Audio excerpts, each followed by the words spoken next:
This brings us to the second building in Witkover's sequence, Santa Maria Novella in Florence, which to his mind is offering an alternative solution to the problem of what it means to fuse an Italian medieval structure and a classical idiom. Now, Santa Maria Novella was a building originally erected under the auspices not of the Franciscan order as in the Tempio, but of the Dominican order.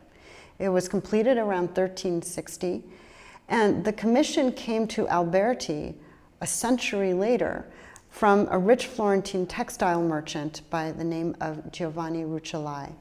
Santa Maria Novella confronted Alberti with a similar set of issues to those he had faced at the Tempio in Rimini. Again, he relied on the ornamental capacities of pilasters and engaged columns, refusing the idea that the column should have a structural function. He also relied on the idea of a cornice projecting over half columns on pedestals at each side of the entrance. He inserted, and this is different from the Tempio, a high attic zone, which separates the lower story from the upper story. One thing we do know is that he had to incorporate that large, round Gothic window. He didn't have any choice about that. And what he did instead was reiterate it in some sense. It gets reiterated by the decorative motif in the triangular pediment, as well as the gigantic scrolls to either side. This, in other words, is actualizing something that he had entertained at Rimini.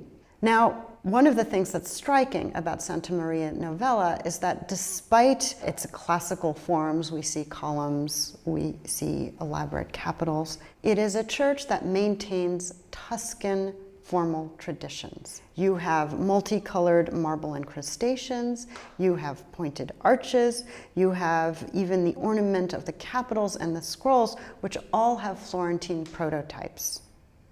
Now, if you take Witkover's interpretation of this building, Alberti's goal was to, quote-unquote, harmonize the medieval facade, to find what he called a mutual accord between the old and the new, between the old structure and the new idea.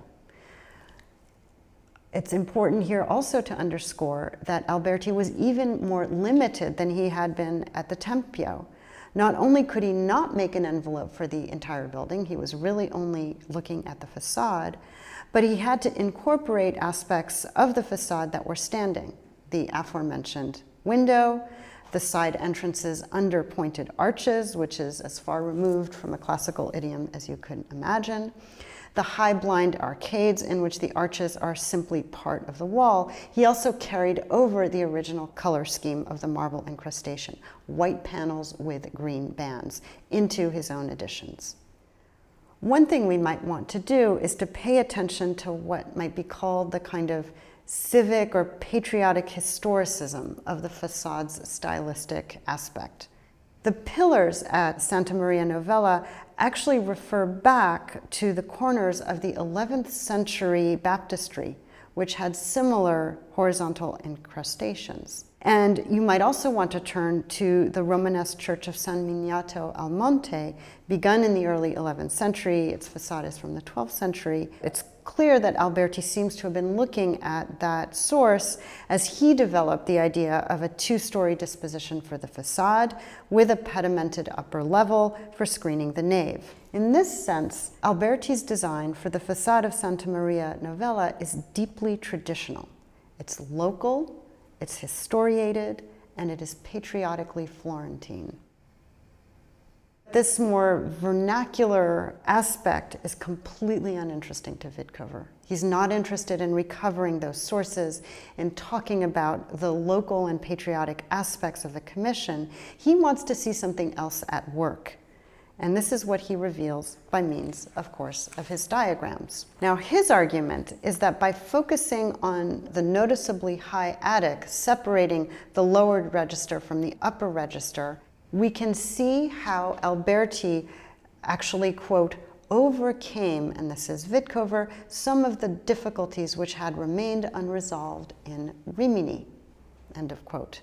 So somehow that strong attic zone, that strong horizontal band, for Witkover is what detracts from the fact that although the inner piers are continued down below by the columns, the outer piers are not, and this might offer the same kind of visual dead end and confrontation between verticality and horizontality that we had at Rimini. By inserting that attic zone, the problem, as it were, disappears. In other words, we have elided the discrepancy between the entrance register and the upper story.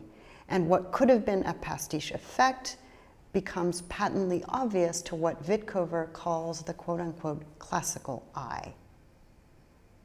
This needs explanation, and here's Witkover to do so. Quote, "The attic in Santa Maria Novella is at the same time effective as a horizontal barrier and neutralizes the vertical tendency of the projecting entablature above the columns, the motif which had led to such difficulties in Rimini."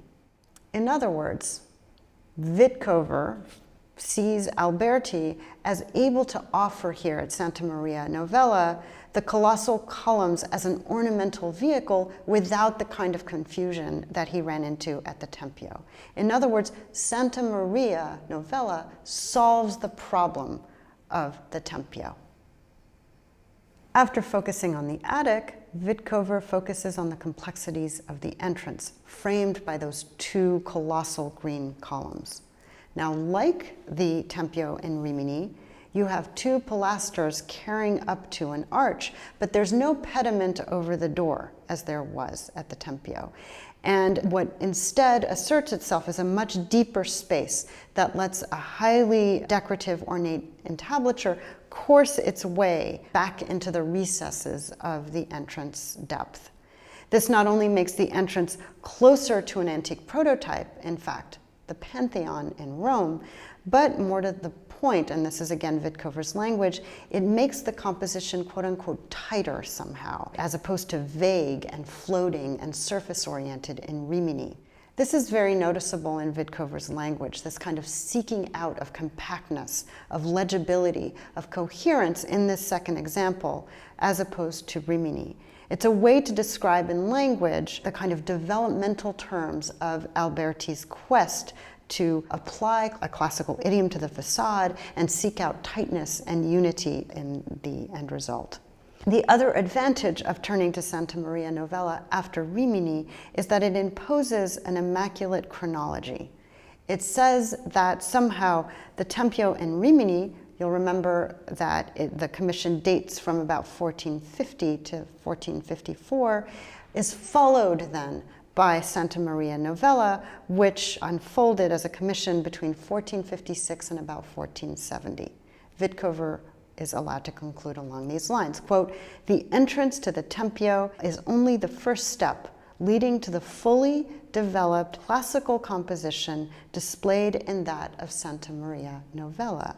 So given the allegiance to Tuscan precedences, to Tuscan motifs, to 12th century sources like San Miniato, like the baptistry in Florence, one might be led to ask, what manner of classicism is this beyond entablatures and columns? In other words, is there really a system here? This is where Witkover's diagram steps in, of course, and where he unveils his explanation of classical harmony. Harmony, the essence of beauty, consists in the relation of the parts to each other and to the whole. And in fact, a single system of proportion permeates the facade, and the pace and size of every single part and detail is fixed and defined by it. Proportions recommended by Alberti are the simple relations of 1 to 1, 1 to 2, 1 to 3, 2 to 3, 3 to 4, and so on, which Alberti had found in classical buildings. The diameter of the Pantheon, for instance, corresponds exactly to its height. Half its diameter corresponds to the height of the substructure, as well as to that of the dome, and so on and so forth. In view of this kind of explanation, in view of this scheme of things, simple ratios, the idea of simple ratios, emerge as the principle dictating the configuration of the facade. So, for example, in that diagram, Vitkover inscribes the entire facade in a square. That rectangle cuts the large square in half, explains the relation of the two stories to each other. The lower story encompasses two of the squares, while the upper centralizes one of them. What this means is a ratio of 1 to 2. In Figure 4, another diagram, the same ratio is shown in the subunits of each of the stories. The central bay of the upper story is a perfect square, whose sides correspond precisely to half the width of the whole story. The whole story can be subdivided into 4 equal squares, 2 corresponding to the pediment and to the entablature, and then 2 to the pilastered wall below. The subdividing continues on, with the smaller 4 squares defined in dashes in Vitkover's diagram, becoming the fundamental module for the attic and the entrance door. And then there are the 1 to 3 ratios. The height of the entrance bay is exactly 1.5 times its width. Furthermore, the small square incrustations of the attic are 1/3 of the attic's height and are related in a ratio of 2 to 1 to the actual diameter of the columns, and so on and so forth. The story of ratios of modules unfolds. And the whole point of this diagrammatic demonstration of Santa Maria Novella's ostensive geometrical harmony is to introduce the conceptual basis of an otherwise stylistically retrograde and confusing or eclectic facade with Tuscan and medieval roots. Here's Vitkover again. The whole facade is geometrically built up of a progressive duplication or, alternatively, a progressing halving of ratios. It is clear that Alberti's theoretical precept that the same proportion be kept throughout the building has here been fulfilled. It is the strict application of an unbroken series of ratios that marks the unmedieval character of this facade and makes it the first great Renaissance example of eurythmia. What is eurythmia in this context? In Greek, eurythmy designates graceful movement or the graceful movement of a well-proportioned object. And we can even turn to the Hellenistic architectural theorist and engineer, Vitruvius, for an explanation of this architectural concept. For Vitruvius, architecture consists actually in 6 fundamental principles. The first is order. The second is arrangement or disposition. The third is eurythmy. The fourth is symmetry, the fifth is decor, and the sixth is distribution. For Vitruvius, eurythmia, quote, depends on the beautiful shape of the building and on the proper appearance achieved by the arrangement of its individual parts. It is achieved when the elements of the work are proportionate in height to width, length to breadth, and every element corresponds in its dimensions to the total symmetries of the whole. Eurythmia, put another way, speaks to the beautiful relation of parts as an architectural principle, as a geometric necessity. So eurythmy is associated with the appearance of visual beauty as opposed to symmetry, which belongs to something more abstract. It is defined as a kind of illusion of grace or the quality of being well-shaped. It signifies an aesthetic sense of wholeness, of an overall coherence of the work. Eurythmy is crucially based on the aesthetic apprehension of a composition in proportional terms. Because of this eurythmy, because of this appearance of the beauty of the ratios in Santa Maria Novella, we come to this conclusion. The Tempio poses the problem of aesthetic apprehension, and Santa Maria Novella solves it.